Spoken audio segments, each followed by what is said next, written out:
So thank you for coming. Thanks for coming to the Robert Jackson Center. I'm thrilled you had a chance to take at least a nickel tour of the place. And any impressions as you walk through? This is your first Well, exposure. This is my first exposure to the center, and I'll tell you, Greg, thank you first of all for the invite, and to all of you for coming out today to spend some time with us. And being here at the Jackson Center, I mean, it's just an amazing amount of history, and I so appreciate what you guys have done to keep that history alive and accessible to so many. For such a great man with Justice Jackson, everything he did and everything he stands for, I just want you to know I really appreciate it. And our office will be a resource, as we talked, to see what we can do to continue on that mission.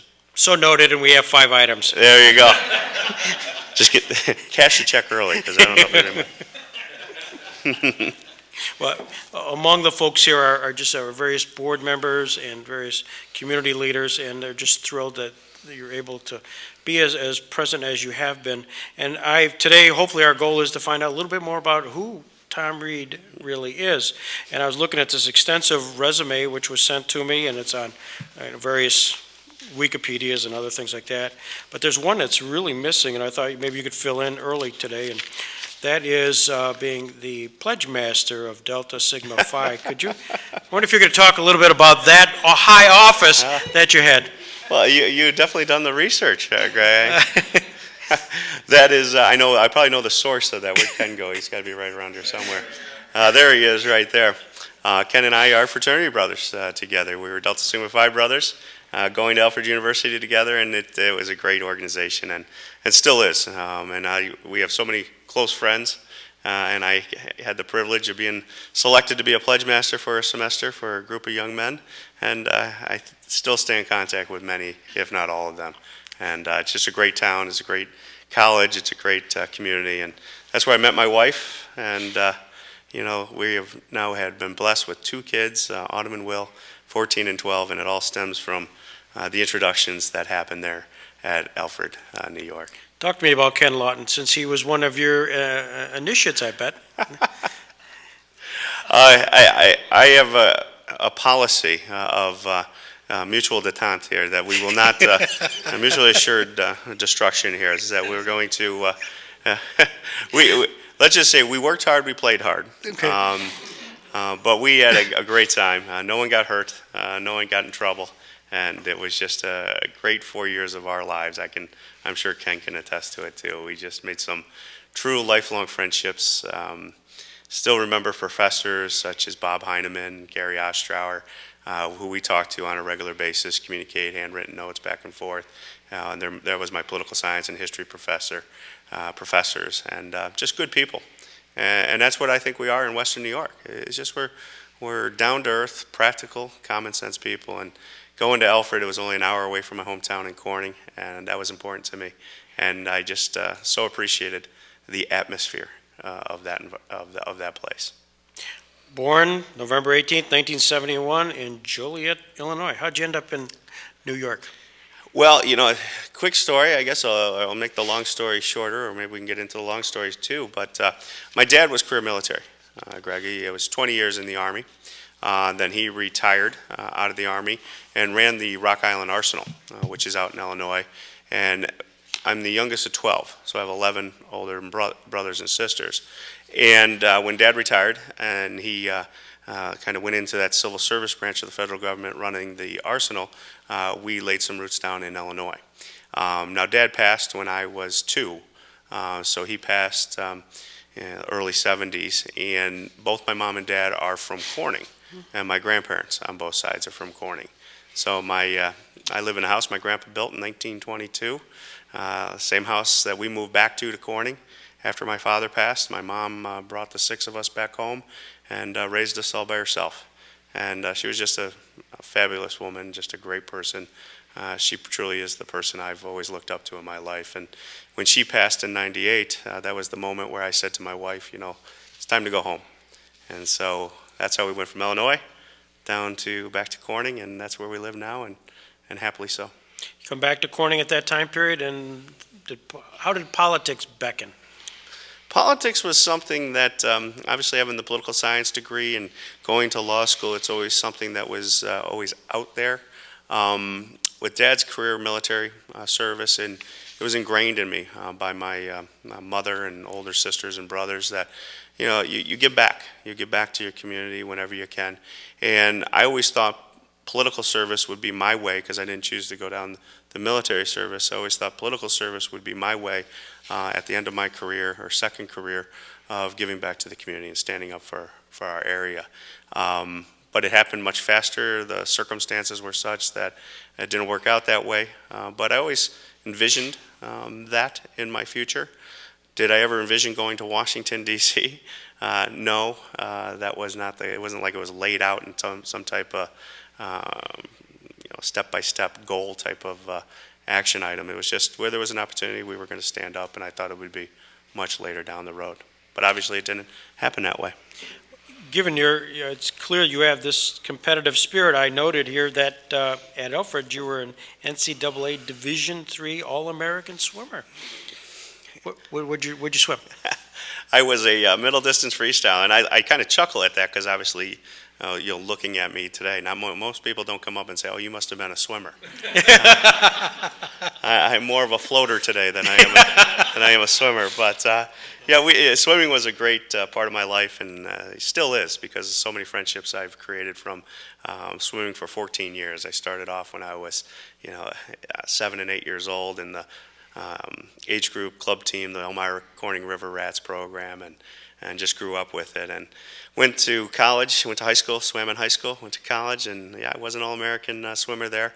It's funny, when I bring my kids back to Alfred for like homecoming or something like that, it's priceless, because every time they look at my picture on the wall from that era, they look at it and they look at me and they're like, "This can't be you," because I have hair and I look a little different, let's put it that way. But it was a great sport, it was a great time, and some lifelong friends have come out of my swimming career and history, and I still talk to those guys. We get together at least once or twice, not as much recently because of our commitments down in Washington and back home, but we still talk on a regular basis, and they all get together at least once or twice a year, and I try to join them whenever I can. But just real good people.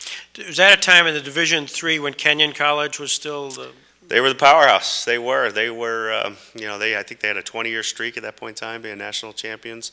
The best we ever did at Alfred is we finished 6th, I think it was, in the nation when we went to nationals.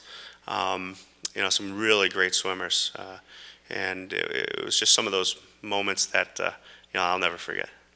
It's such a skill set, and I assume that creates such a hard-driving, focused atmosphere that this has spilled over so much in what you've done in politics. When you first ran in Corning, you defeated an incumbent. We did, and a lot of that swimming history, the lessons I learned in the pool, I think is something I've taken with me in my day-to-day personal life and business life and professional life. When you're swimming, it's an individual sport, but it's still a team sport. And you also have goals. It's a big sport that is a lot of goal-orientated type of programming. Your best times you keep track of. You always are working towards getting better, and a lot of individual responsibility. Swimming 2 or 3 hours at a time, looking at the black line back and forth can get a little mind-numbing, but it gives you a lot of time to think. I've been trying to get back in the pool down in Washington. We'll do some laps in the house gym, in the house pool, and it gives you the time just kind of, everything goes quiet, and you get to clear your mind. And I think it's served me well because of that goal setting that it instilled in me, the hard work that you had to put into it, and I think it's served real well, and made us a little competitive. And I'll tell you one thing, I am a little competitive, and when I married my wife, I remember vividly a conversation we had, and I said, we have to have 13 kids, because my mom had 12, so I'm a little competitive, and I said, we got to beat her at that. And so she was on board. We were all set to go, and then I had my daughter, and I had my son, and that was the only race that I ever conceded. And I said, I started doing some math and adding things up, and I said, no, this isn't going to end well. So I conceded that one. So Mom gets the privilege of winning that race. But other than that, we just get up every day and just do what's I think what was ingrained in me early. Just work hard, treat people with respect, and set goals. Because if you don't have a plan, you're going to fail. It's as simple as that in my mind. After Alfred, you ended up going to Ohio Northern Law School. Being a lawyer, was that kind of the next check mark? Did you hope to practice law, or was this just a means to the end? Oh, no, no, no. Law was always something, I can remember back in fourth grade. I was fortunate. I always knew kind of what I wanted to do in my life. And I talked to my plenty of nieces and nephews, and you met one today, Olivia, who's interning in our office. And she knows I kind of hound them on this. And you got to be thinking ahead. You got to have a kind of a plan as to where you're going to go. And I remember in fourth grade, I had a teacher, Miss Fraticangelo, who at the end of one day, she goes, you like to talk a lot. And you always question everything. Why don't you be a lawyer? And that's where it started. I said, well, I think that might be of interest to me. Yeah. And from fourth grade on, I knew I always wanted to be a lawyer. It was just something I found interesting, that I enjoyed. And when the opportunity presented itself, we continued to work towards it and went to law school at Ohio Northern University. I'll give you a little story. When I was finishing up at Alfred, there was an opportunity to stay at Alfred, to be a grad assistant, to get my master's. It was going to be paid for by the college. I would actually get paid to be the assistant coach for the swim program. And I said, okay, that might be a path for me to do, stay a couple more years at Alfred. We had such a great time there. And then get an advanced degree and then go on to law school sometime after. And there were a couple of advisors saying, well, why don't you take the LSATs and just, keep your options open. Took the LSATs at the last minute. Really didn't apply to school because I kind of had made the decision that we would go to law school down the road. And that summer, but to keep my options open, I listened to the advice and I put like 2 or 3 applications in. That summer, I clerked for a gentleman by the name of Bob Cole in Corning, in his father's law practice and their law practice, and just got kind of a further taste of it. And I said, you know what, this is really something I want to do, and there's no reason why we need to wait 2 or 3 years to get that advanced degree and then go later. And what had happened is I was waitlisted at Ohio Northern University because I applied late and I really didn't focus on it. And I was sitting there, and I said, you know what, why don't we just go? Bob Cole said that to me. He goes, well, why don't you just go show up if you want to do it? I said, you know what, you're right. So I packed up. I had a 76 Caprice Classic. I'll never forget that. And we packed it up. My mom helped me and loaded up the car, drove out there, knocked on the door, went to the admissions, the orientation session. I said, I'm not technically admitted, but I'd love to go to law school. Would you mind giving me an opportunity? Good for you. And the dean, I'll never forget, it took him 2 days. And I stayed at a Super 8 hotel. And I said, and they're like, well, why don't you, since you're here, why don't you start talking to some people and see what it's all about? But we didn't get an apartment because we hadn't been in. But the second day, I ran across the dean. The dean pulled me in, and he's like, you know what? I talked to my wife last night, and my wife said, if you don't let that young man in, there's nobody else in the world that deserves to go to law school. Yeah. And so they let me in. So I kind of talked my way into law school. Terrific. Just by showing up. And the rest is history, and went from there. We were very close to Bowling Green in that area. Did you ever know Doug Neckers out there? He's pretty well known. I did not. I look forward to developing that relationship. Yeah, I missed it. Law degree, and then you came back really into Rochester, right? We did. At that point in time, my wife and I were engaged at the end of law school. It's funny going down memory lane. This is kind of interesting. I don't really do that that often. But we were looking. And I had interned at a law firm down in Cincinnati. There were some opportunities that were given to me to potentially stay in the Cincinnati, Columbus area. My wife was working at a local facility called LabCorp. She was a med tech microbiologist, and she was waitressing at the time, and that was always kind of a secondary job. Long story short, we started to talk, and we knew we were going to get married the following year, and she knew it was important for me to be near my family. My mother was getting older each and every day. Her parents were getting older each and every day, and we took out a map, and we said, you know what? She's from South Buffalo. I'm from Corning. We kind of circled on Rochester. It's an hour and a half each way.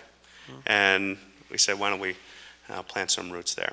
And so that's how we ended up in Rochester. It was really a logistical decision that was made in order to be able to see both sets of parents on each side.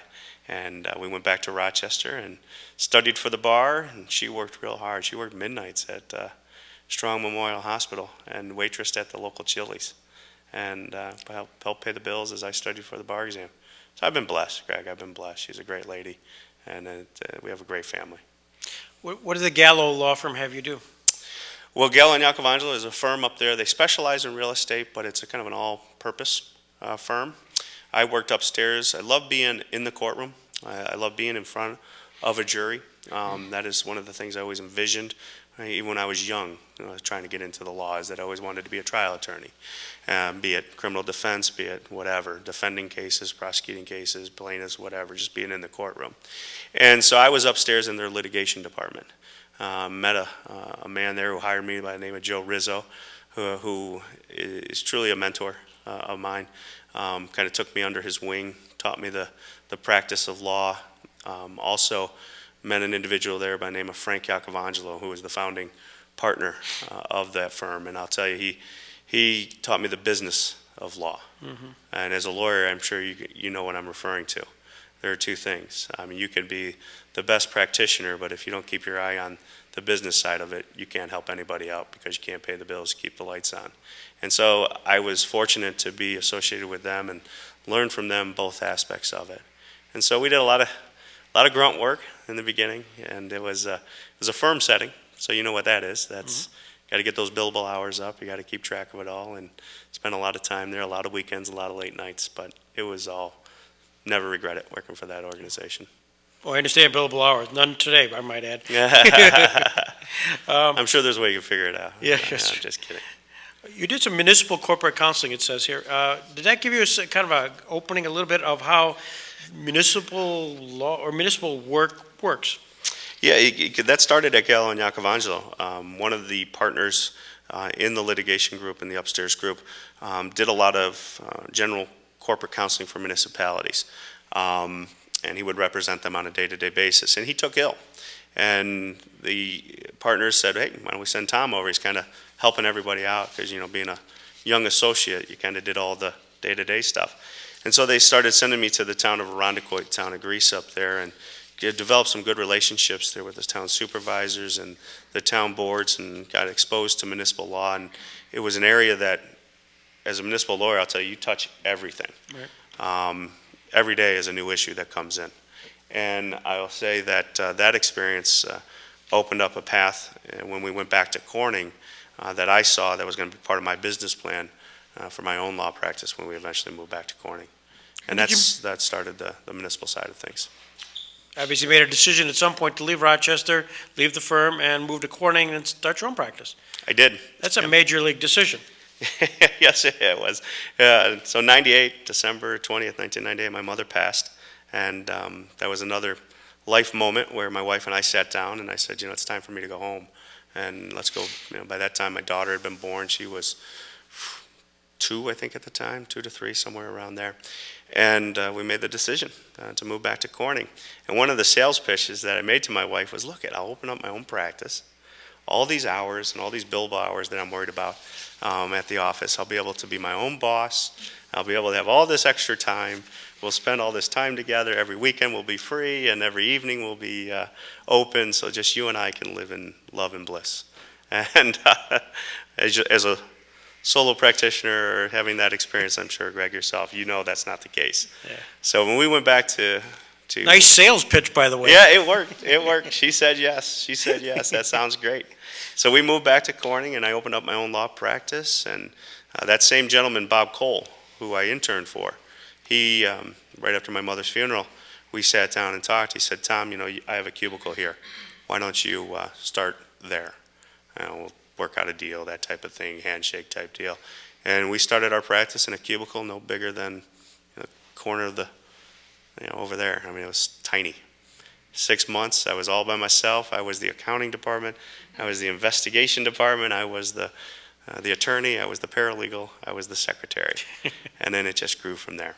And we then moved from the cubicle to the back of the building. And then we leased out the side of the building. And then I bought my own building. and just kept on growing as we plodded along.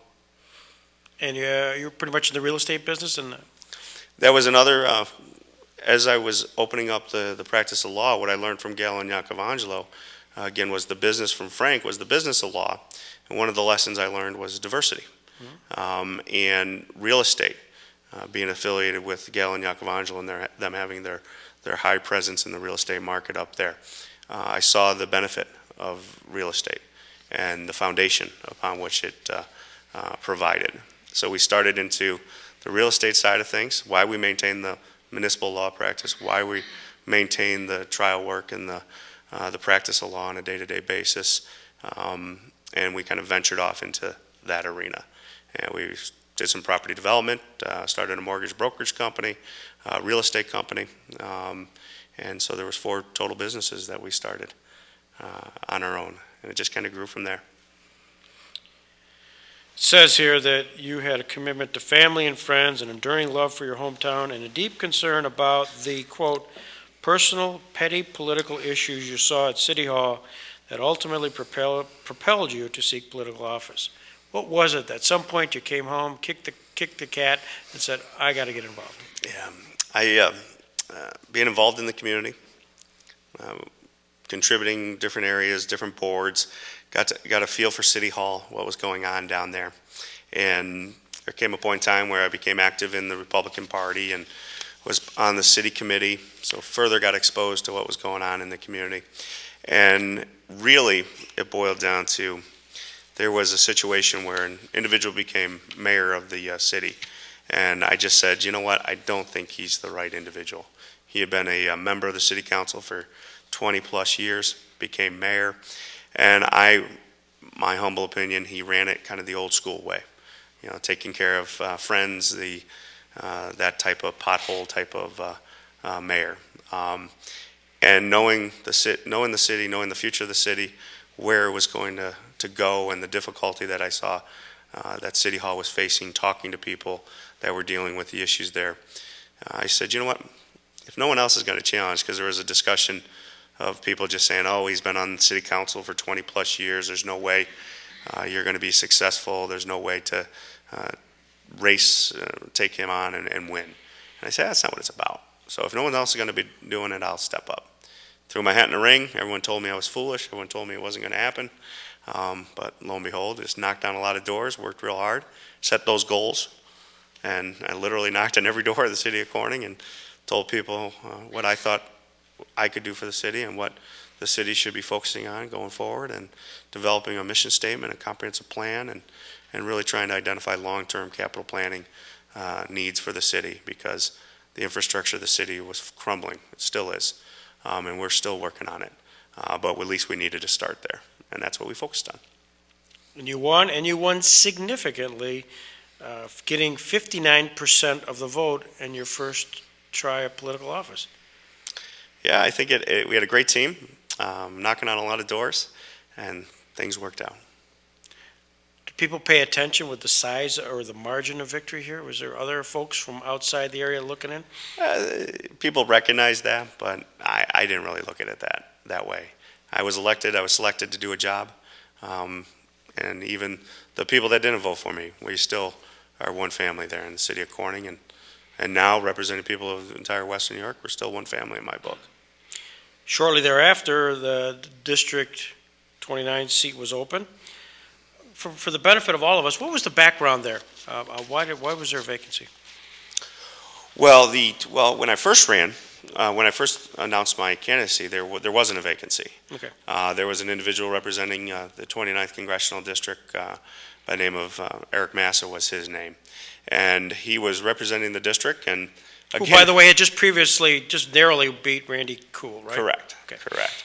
So he had come and he ran once, lost to Randy, ran a second time, and kind of rode the first Obama wave into office. And there were a lot of people right after that election who said again, President Obama's 70% approval rating, redistricting is coming up, there's no reason anybody should run against Eric, we should just leave it alone and we'll deal with it down the road. And I just said, Eric stands for, what the president was standing for, I just don't agree with. I don't think that's the right path forward for America. And it wasn't the path when I had an opportunity to look at it from the perspective of, I had a 9 and 11-year-old at the time and a national debt crisis that is growing. I just said, you know what, I'm going to step up. If no one else is going to step up and no one else wants to do this, I'll do it. And whenever I commit to something, I go 100% into it. And we worked really hard. We put 75,000 miles on the car. Our team traveling around. Joe Simplinski, my district director now, was right there. Tim Colpine, my chief of staff, who ran my first mayoral campaign, he was right there with us. And we just put the miles on the car, started to run. Everybody said that was an impossible task. There was no way I was going to win that race. And we just kept chugging along. And then history, obviously, has proven that Eric got into some issues and resigned his tenure as a congressman and became an open seat. There was rumblings, okay, well, that's great, the kid from Corning, maybe we'll take him on and we'll run against it. But I think all the hard work that we had done, beside us, people stood with us. It was one of those moments where you really can look a person in the eye and know, are these people with you or are they just with you when it's convenient? And we had an overwhelming support team that just stood strong, stood with us, and we just kept working hard. And we were successful the first go around. So I'm on Ways and Means. We were appointed there about 1.5 years ago, and that was a whole nother journey. Yeah, I bet. Explain it. Well, I started on transportation and judiciary. Kind of just put ourselves in a position to work hard, work hard, and try to do what was necessary of being a member down there.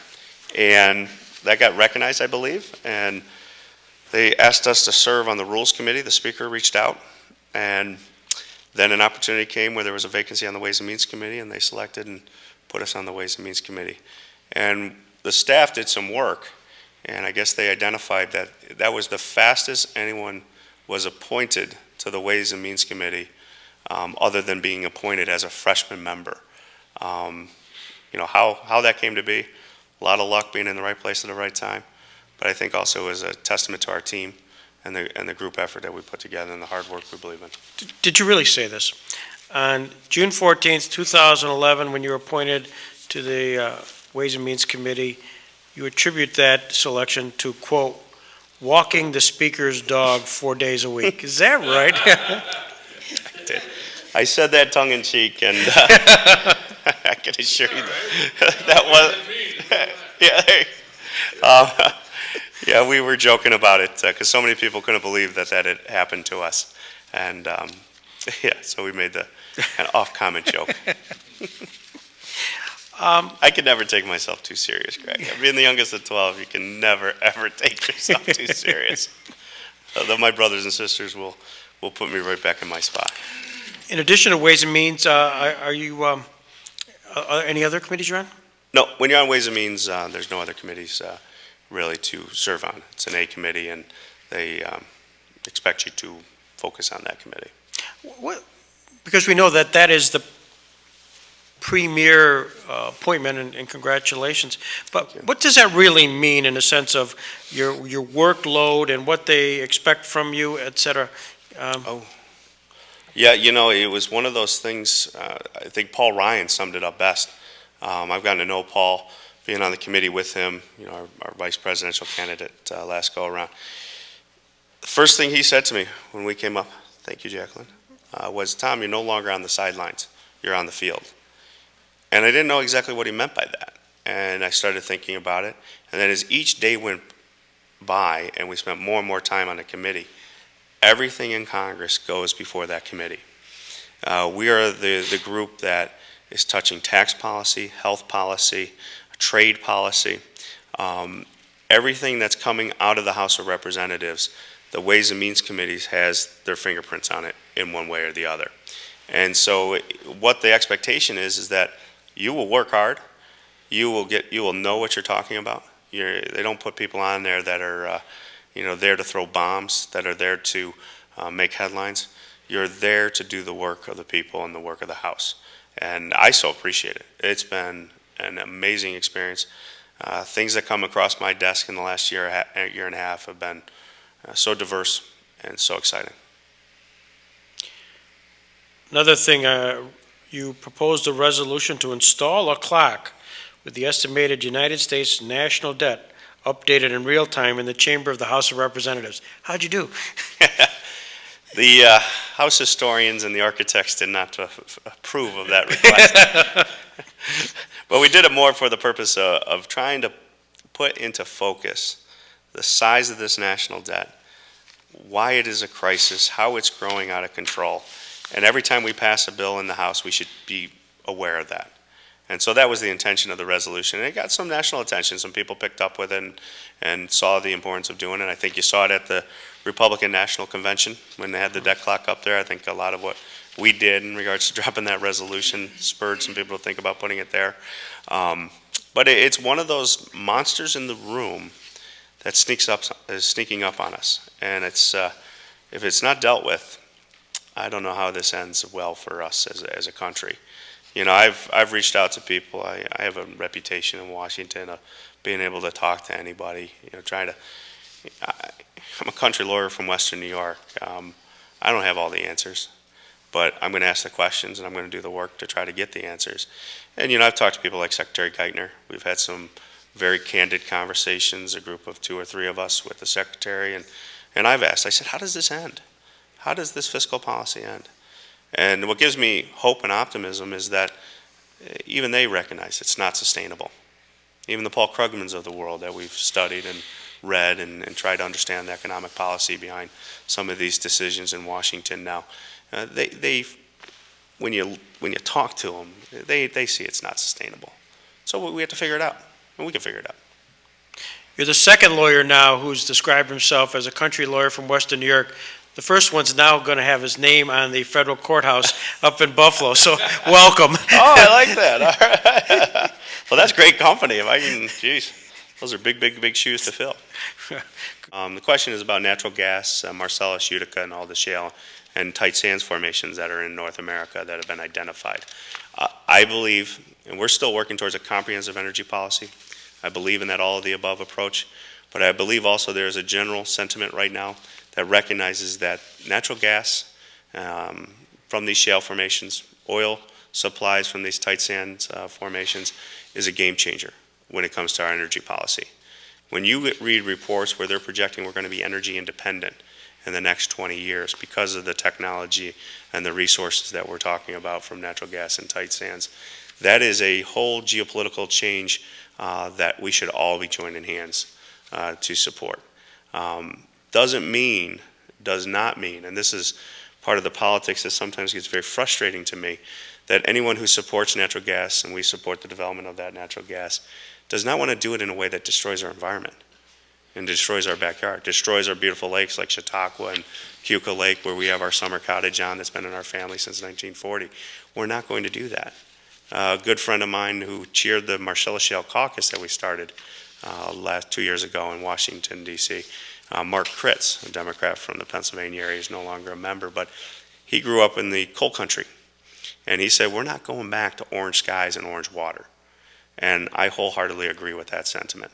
And so to answer the question on natural gas, when I talk to CEOs, when I talk to small business owners, the power generation that can be generated from that, the feedstock supply chains that can be generated from those resources allow us to be confident and really have the opportunity for a manufacturing renaissance right here in America again.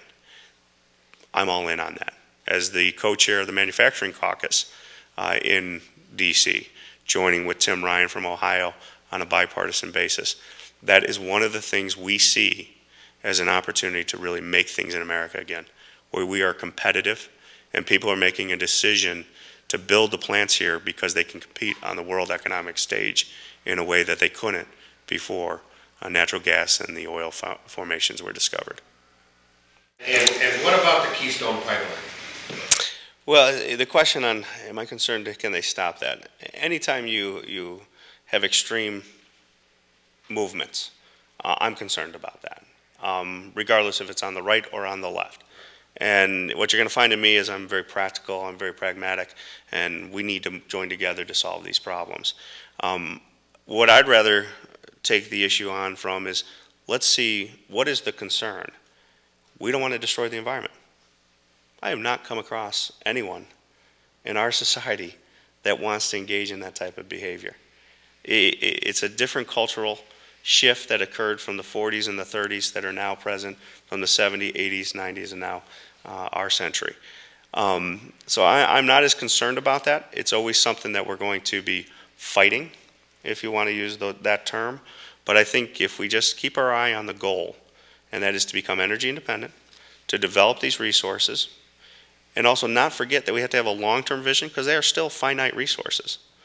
And so you have to keep your eye on the alternatives and renewable sectors, and use this as an opportunity that has been given to us to develop the comprehensive energy policy that's ultimately going to lead us to that alternative renewable state that could make the issue of natural gas a non-issue in and of itself. So we're going to continue to take that approach as we go forward.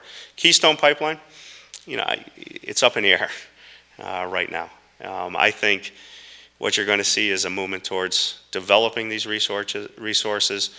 Even President Obama and the administration have said that they're supportive of developing these resources as long as they're done correctly. So I think having all of that pressure working in the same direction, I think you're going to see it happen. Tom, we got to draw a closure to this, but what's the question I haven't asked you that you expected, and what was your answer? Oh boy, that's a tough one. I think you covered it all. No, I don't know, Greg. I leave the questioning into everybody else, and that's why we do the town halls we do. That's why we get out there and we really listen to people. And I'll tell you, we're almost up to 100 now town halls. I think we've been asked every question that you can imagine, and I look at it as it's a great part of the job. Being out there and having the dialogue and having the question. It can be very refreshing, and today's experience was. Well, it gave me a chance to think of some people I haven't thought of in quite some time. Well, thank you for coming to the district, spending your time here, to the Jackson Center, and welcome. To Tom Reed, thank you very much. Thank you very much.